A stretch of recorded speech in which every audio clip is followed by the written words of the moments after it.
wuy si ci sunu conférence de presse bi ñu point de presse bi ñu woote woon bëggoon ci rek bokk ak yéen li nga xam ni moo doon sunu jàngat ci téeméeri fan yi nga xam ni nguur gu bees bi nga xam ni sénégalais yi ñoo leen fi teg ci lu toll ci téeméer boo jël juróom fukk ak ñeent yoo xam ni ñoo leen samp mu nekk nguuru Sénégal mu nekk président wu Sénégal yëpp dañu tekkaaraloon waaye loolu li ko waraloon mooy aada boo xam ni dafa rafet maanaam kuy door a toog dañu koy may mu toog ànd ak dal di xaar ci moom ci téeméeri fan yooyu mu junj li nga xam ni moom la fas yéene jagleel askan wi ci soxla yi mu fi fekk ci yéene yi mu am ak ci li nga xam ni moom la yaakaar ni noonu la war a wéyale defar Sénégal ñu gis ci loolu nag ci tënk amaguñu luñ ñu jox ne ñu lii mooy yoon bi ñu bëgg jël amaguñu luñ ñu tegtal ci nii la ñu bëgg defee amaguñu luñ ñu tegtal ci nii la ñu bëgg yore njàng bi ci nii la ñu bëgg yore mbay mi ci nii la ñu bëgg doxalee pour sénégalais bu ci nekk mën a am moyen yoo xam ni dina joxe dépense am dina faj ay doomam dina leen yóbbu école te moom dina tal la nga xam ne dina ko may mu yokk ba mën koo yëg loolu la ñuy xaar ci nguur gi te gisaguñ ci tegtal bi ci tënk daal ay matadi yu bari la ñu jot a gis ci kaddu yoo xam ni wax nga ko te jëfewoo ko ay kaddu yu bari la ñu gis ci waxeet ay kaddu yu bari la ñu gis ci di menacer ay kaddu yu bari la ñu gis ci di ërtal nit ñi yéen presse bi dund ngeen ko ay kaddu yu bari la ñu gis ci xas ay magistrat ay kaddu yu bari la ñu dégg ci wane seen ñàkk coordination parce que premier ministre bu taxawee ba yëgul ni ministre de l'intérieur am jël na arrêté loolu du dalal xelu nit ñi rawatina ñi nga xam ni fukki at ak ñaar xam nañu lan la conseil des ministres di jëriñ ak lan mooy coordination yu action gouvernementale ñu ne daal bu ñu ko doon wax ci tubaab dinañ ni c'est royalement insuffisant et ce n'est même pas à la hauteur de li ñu doon xaar li ñuy xaar mooy ñu joxe tegtal xàll yoon wane ni ñu koy defee loolu lay jëriñ parce que noonu la réew di tëddee noonu lay doxe beneen bi nga xam ni mooy ponk bi ñu indi woon mooy jàngat tey jii lii nga xam ni moo tukkee ci li président de la république wax ci bi mu janoog taskati xibaar yi mu nekk lu ñu rafetlu parce que démb ñun ñoo ko doon def te nañu ko doon defee ak fa ñu ko defee foofu la ko defee moom itam waaye ci kàddoom bu ñu koy xayma junj na ponk yu bare waaye liñ ci njëkk nemmeeku mooy xajamal yorin wi nga xam ne ñun moom la ñu rewoon réew mi te mosuñoo fàtte ne dañu koo dénk war koo defar ndaxte ñeneen nañu wut boo ko jëlee ci wàllu li ñu yore économie tey jii li nga xam ni mooy seen cislaay ba ñu mën a dem jëli xaalis bu ñu leb lu ñu déggoo démb la balaa ñuy ñëw tey jii bu fekkente ni pétrole bi ubbeeku na ba ñu ne ñu ngi koy commencé exploiter liggéeyu juróom benni at wala juróom-ñaari at moo ñëw foofu bu fekkente ni tey jii ñu ngi ndamoo BRT bi dañu ko mettre en service waaye liggéeyu nguur gi weesu ak yeneen loolu dafay dal suñu xel ci bi ñu taxawee fi nga xam ni comme ñoom yoruñu projet ñu gore di continuer plan Sénégal émergent ba bés bu seen projet bi pare ñu seet naka lañ koy wóccee mais tey fii ñu toog fekkee rek yàlla rek a tax ñuy wax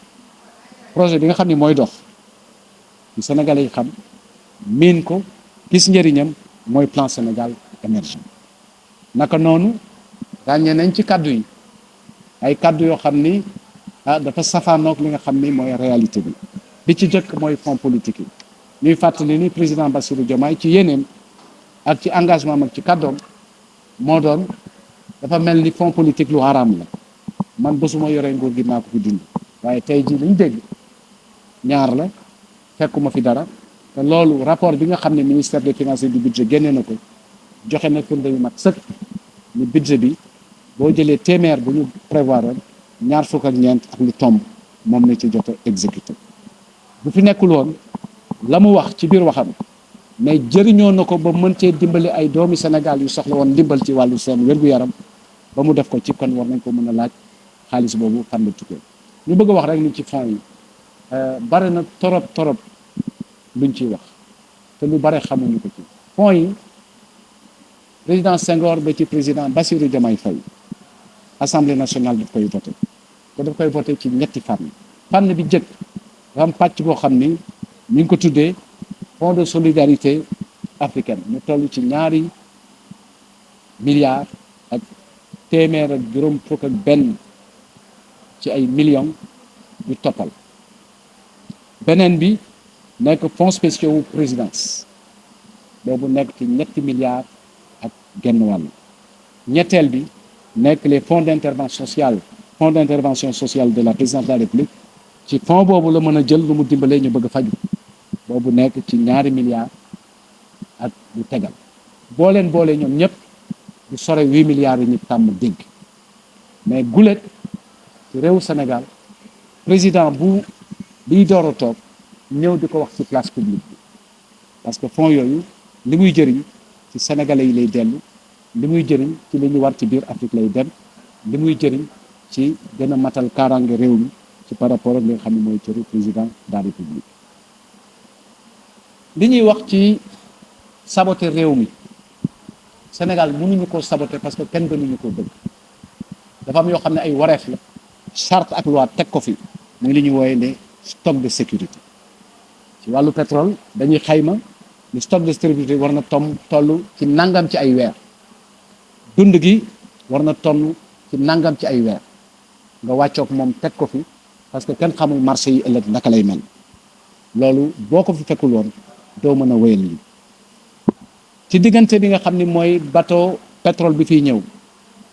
président Bassirou Diomaye dina ko gis mais pour approvisionnement wu Senelec ak approvisionnement wu SAR dafa am ay diggé yoo xam ne da nga koy diggee ak fournisseur li ñuy wax ay traite da ngay joxe lii ñu wàcceel la nga joxe leneen ñu indiwaat di joxe noonu lay doxee donc 29 mars bateau bi fi wàcc la nga xam ni mooy la ñu soxla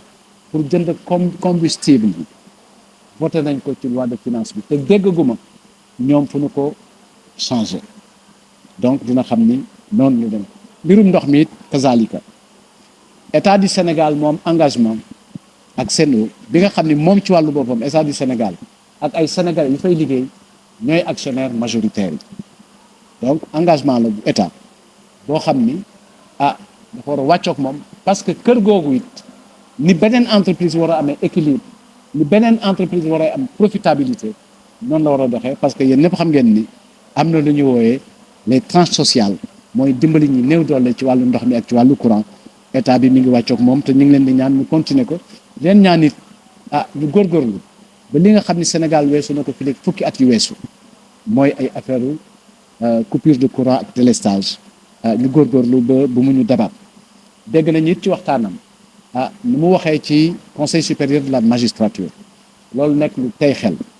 ndaxte mënoo ñëw ni damay boole premier ministre ci waxtaanu conseil supérieur de la magistrature te bokk ci ba nga ciy wax ay tegtal yoo xam ni la ca nit mën a jàngat mooy xëy na yéene bi ci lalu moo di wut sa justice boo xam ne sa justice su bopp la dindi fi justice bi nga xam ne sénégalais yëpp ñoo ko bokk loolu nag foog naa ni dalul xel te sénégalais yi mënuñu ko nangu naka noonu ci wàllu foncier bi tudd nañu corniche bi leeral baax na jubal baax na jubanti baax na waaye bu mbir mi jubee ba leer nañ tënku ci ay texte foog naa ni foofu amatul lu lëndëm parce que boo jëlee mbuurkat boo déggee ni ñuy waxe dafa mel ni ci njeextal gi la ñu jëlee décret mais décret bi 2022 la mu nekk décret structuration urbaine mu nekk dana assise boo xam ne dañ ko déclassé jaarale ko ci yoon yi ak commission yi mu war a am ba ñu déclassifier ko prescrire ko au nom de l'État du Sénégal li ciy topp nag mooy comme dañu bëgg a tabax dëkkuwaay yoo xam ni baax na déggagu leen mukk ñu ne leen mbuurkaat am na bërëb yoo xam ne dañ ko natt pour juma, am na bërëb yoo xam ne dañ ko natt pour école, am na bërëb yoo xam ne dañ ko natt pour ay jàngu, am na bërëb yoo xam ne dañ ko natt pour ay sëk bu jullit ak bu catholique. Équipement collectif yu bare moo jiitu affectation en parcelle pour ay sénégalais yu ko soxla. lañ ci war a leeral nañ ko leeral. damay bañ ñu jàpp ni mbuurkat yépp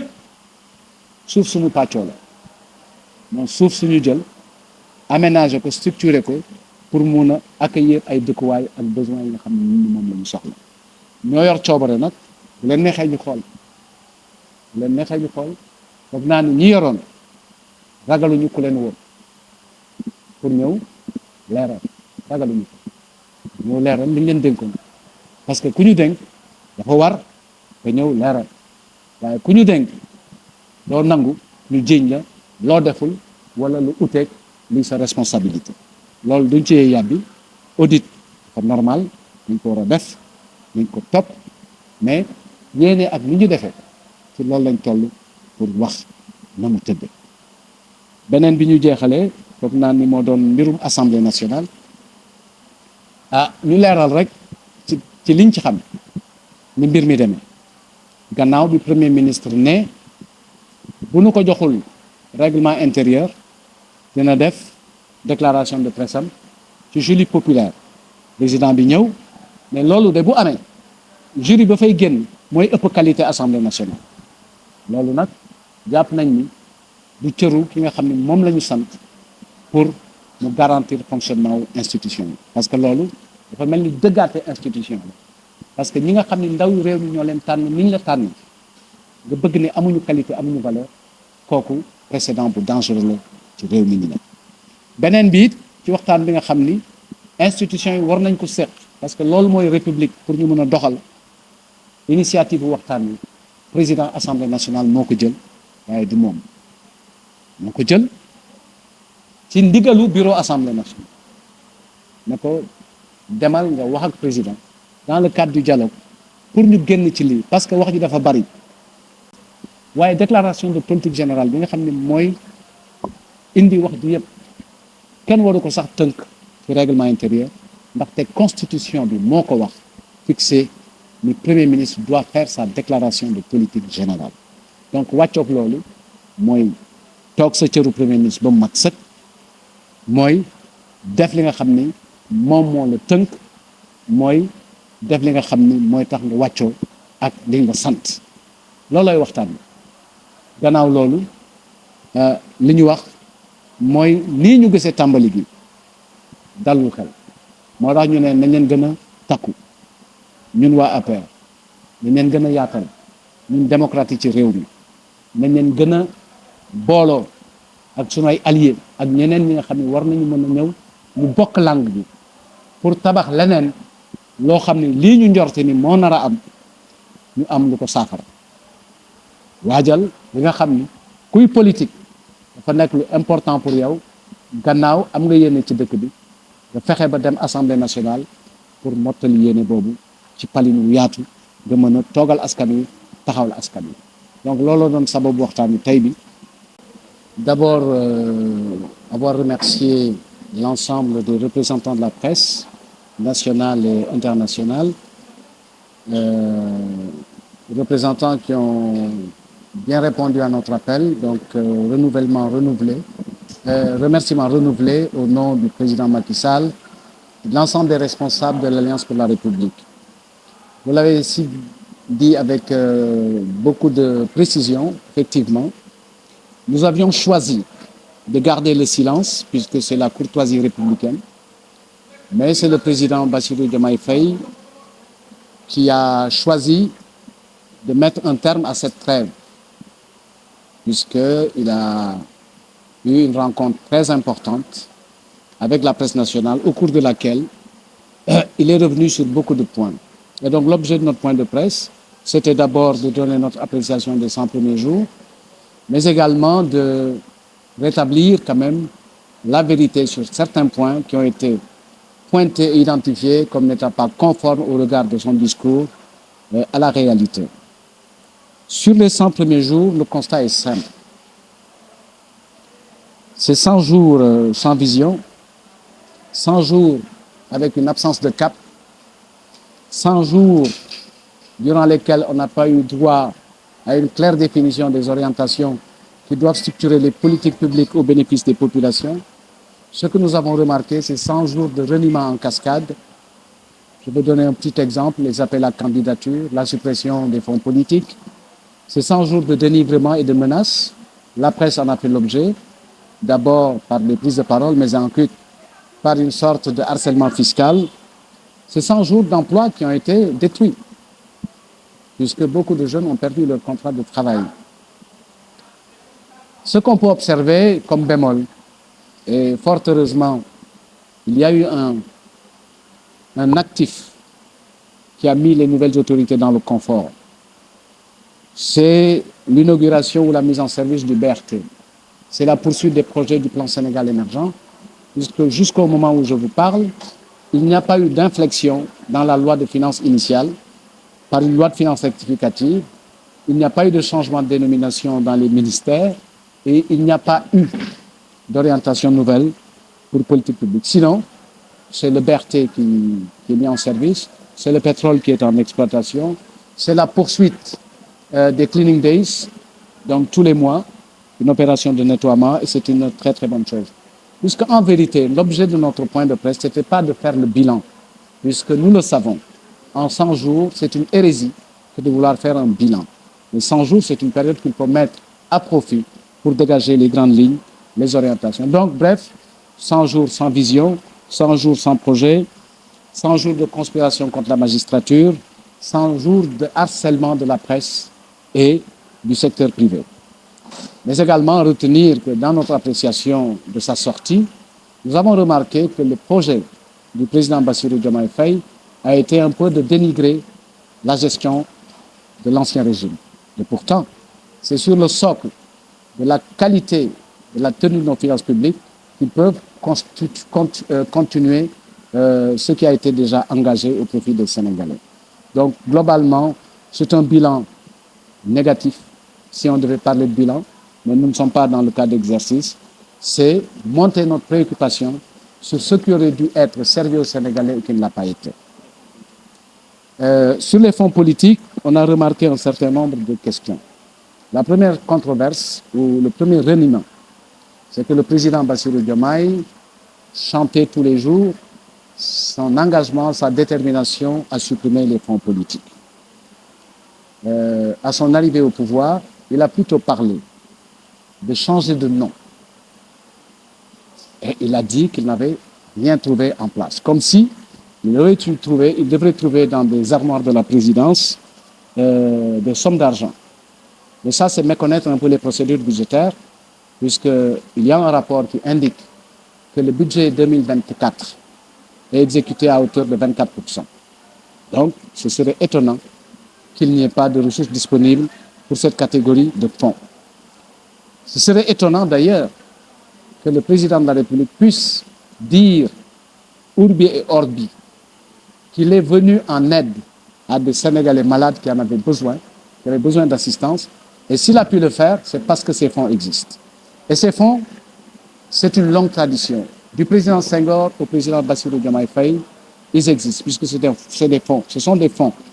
votés par l'Assemblée à partir de 3 rubriques principales. La première rubrique, c'est les fonds de solidarité africaine, pour un montant de 2 156 296 000 francs. La deuxième rubrique, c'est les fonds spéciaux de la présidence de la République à hauteur de 3,5 milliards. Et la troisième, c'est les fonds d'intervention sociale de la présidence de la République. Le tout cumulé fait à peu près 8 milliards dont on parle tous les jours. Mais je voudrais signaler que du président Senghor au président Bassirou Diomaye Faye, c'est le même montant qui est voté par l'Assemblée nationale et qui fait l'objet d'un rapport trimestriel qui est transmis à l'Assemblée nationale. Donc ça, c'est la première vérité que nous voulions rétablir. La deuxième, c'est les stocks de sécurité. Ça, c'est une tradition et c'est une règle de salubrité et de souveraineté publique en matière de pétrole, en matière de produits de grande consommation. Il y a des stocks et il y a une consommation mensuelle qui qui est défini comme étant le stock minimum. C'est parce qu'ils l'ont trouvé sur place que justement, on a pu continuer à fonctionner. Un troisième point a été l'anéantissement des contrats. Il y a la renégociation qui est possible, puisque le président Macky Sall a renégocié le contrat avec Eiffage, qui a permis d'avoir d'autres dispositions dans le cadre de l'exploitation de l'autoroute à l'avantage du Sénégal. Je rappelle, en son temps, le Sénégal ne recevait qu'un franc symbolique pour tout le foncier qui était asservi à l'utilisation, à l'usage de l'autoroute. On est passé d'un minimum de 800 millions par an, indexé sur un minimum de 2% du chiffre d'affaires de l'autoroute. Ça, c'est possible. Par contre, ce qui est dénoncé, c'est cette volonté délibérée de rompre les contrats, exposant le Sénégal à des contentieux internationaux qui ne seront pas forcément à l'avantage, puisque ce ne serait que l'effet du prince. Sur la magistrature, ce qu'on a évoqué, c'est qu'ayant entendu le président Bassirou Diomaye dans des confessions pratiquement intimes, nous relevons l'implication du Premier ministre qui n'est pas membre du Conseil supérieur de la magistrature. Et tout ce que nous avons compris, c'est qu'il est en train de se préparer un Conseil supérieur de la magistrature sénégalaise dont la finalité serait de substituer notre justice par une justice aux ordres, ce qui est proprement inacceptable. Sur l'Assemblée nationale, la vérité a été rétablie sur qui a été à l'initiative du dialogue entre institutions. C'est le bureau de l'Assemblée nationale qui a saisi le président de l'Assemblée, le mandatant d'aller à la rencontre du président de la République dans le cadre du dialogue entre institutions. Et sur beaucoup d'autres questions, la question de l'eau, c'est beaucoup plus le respect de l'engagement de l'État dans un cadre qui est l'exploitation de l'eau, où l'État est actionnaire majoritaire à côté d'autres Sénégalais qui font partie du personnel de cette maison. Donc, c'est honorer un engagement que d'avoir pris un arrêté interministériel et non un décret, comme le dit le président de la République. Et sur beaucoup d'autres questions, nous avons montré notre préoccupation par rapport au caractère régressif des actes inauguraux sur les 100 premiers jours qui auraient dû servir à définir un cap, fixer des orientations et rassurer les populations pour lesquelles nous sommes tous mandatés. Et au final, comme il se doit, un appel à la mobilisation, puisque c'est peut-être trop tôt, mais il n'est jamais trop tôt pour bien faire, ni trop tard pour bien faire. Par anticipation, le temps est à la mobilisation pour préparer les prochaines échéances, puisqu'il faut sauver la République, il faut sauver la démocratie, il faut sauver l'une et l'autre.